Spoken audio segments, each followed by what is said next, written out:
Hi people, it's me, Anja. My pronouns are she and her, and welcome back to my channel for part 2 of my favorite black fantasies. The first book on this list is called The Bones of Ruin. This story is a YA historical fantasy set in an alternate Victorian London, following a young African typewriter walker who cannot die, and she must enter a secret society's deadly competition to find out the truth about her past.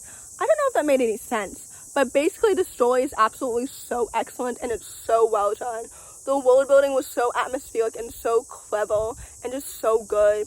I was so invested in the competition from the beginning to the end. If there's one thing about me, it's that I love competitions, especially in fantasy settings, because they're more unexpected than in contemporary settings, if that makes any sense. So anyway, the world building was so unique. The characters were so well developed and so distinct. I loved the group dynamics so much. I loved everything about this book. It was absolutely so excellent. The sequel to this book was one of my most anticipated releases of the entire year for this year, because The Bones of Ruin was so excellent and so well done. So anyway, with all that said, I would definitely highly recommend it. The next book on this list is called Serwa Boateng's Guide to Vampire Hunting. This book is a middle-grade urban fantasy following a young main character who's trying to survive normal middle school, except when her middle school is infiltrated, she must gather together her vampire hunting skills. This book is absolutely so iconic, and it's so good. I'm so excited to read the sequel. I think it comes out next month, if I'm not mistaken, and by next month I mean September, because I know you're watching this video in August, even though I'm pre-filming it July 29th, because this is the third video that I decided to film today. But anyway, the point is, this book is absolutely so excellent, and it's so good. The characters were so well developed and so distinct. The magic made so much sense, and it was so atmospheric and so interesting. The plot was so thrilling and so intriguing. Like, the friendship group dynamic, I love them so much. This author is so talented, and I'm so glad this book, exceeded my lower expectations. This book is absolutely so good, and like I mentioned, I'm so excited to continue the series and read the sequel, because I have no idea what will happen next. This book is so good, and I love the culture so much. So anyway, with all that said, I would definitely highly recommend it.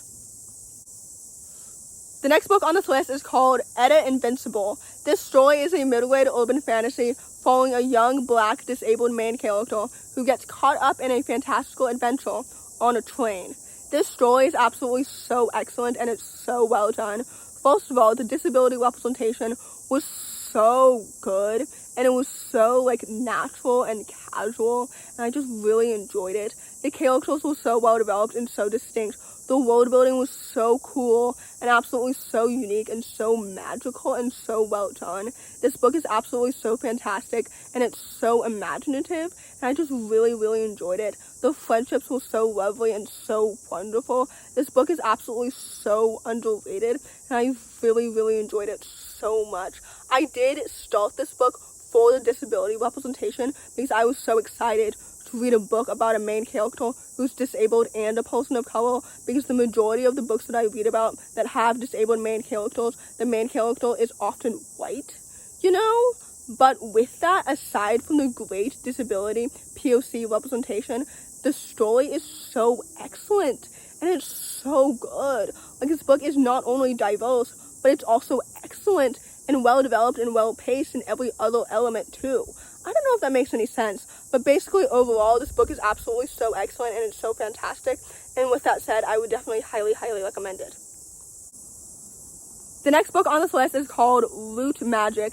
This story is a middle-grade historical fantasy set in 1963, and it follows a young girl who's trying to navigate learning her family's magic, especially when that magic takes a supernatural turn. This story is absolutely so excellent, and it's so well done. The world building was so interesting and so unique, and I love magic that's tied to a family's history and legacy, if that makes any sense. I just love it so much. I don't know why particularly. Maybe I just enjoy magical family dynamics. But anyway, the story was so good. The setting was so atmospheric and so interesting. The magic was so cool. I loved the main character's relationship with her brother and her parents, and everything. Like, this book is so good, and I just really, really enjoyed it. The plot was so engaging, the mystery was so captivating, everything about the story felt so immersive and so magical and so imaginative. So anyway, with all that said, this book deserves so much more hype, and with that said, I would definitely highly, highly recommend it.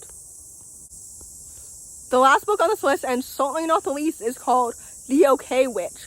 This story is a middle-grade contemporary graphic novel following a young black main character whose magic is tied to her family's legacy, as well to the town history. This story is absolutely so fantastic, and it's so good, and I really, really enjoyed it. First of all, the illustrations were so pretty and so vibrant and so stunning. Like, the art is so good. The writing as well is so captivating. Like, the story itself was so good. The characters are so well developed and so distinct. I love the family dynamics so much. I love the friendships. I love the magic. The sequel to this book was also so fantastic. This duology is so good, and I'm so excited for the author's next graphic novel, which I believe comes out in mid-September, if I'm not mistaken, or maybe later this month. But anyway, this book is absolutely so good, and it's so fantastic, and it's so pretty and immersive, and just everything about it is so good. So anyway, with all that said, I would definitely highly, highly recommend it. So, in conclusion, I hope this video helped diversify your bookshelf. If you enjoyed this video, please don't hesitate to give it a big thumbs up. Comment down below the ghost emoji if you made it all the way to the end of the video. I was going to say that emoji for the last video, but I figured that would be too obvious. But anyway, subscribe to my channel if you're new. Thanks for watching, and I'll see you in my next video. Bye!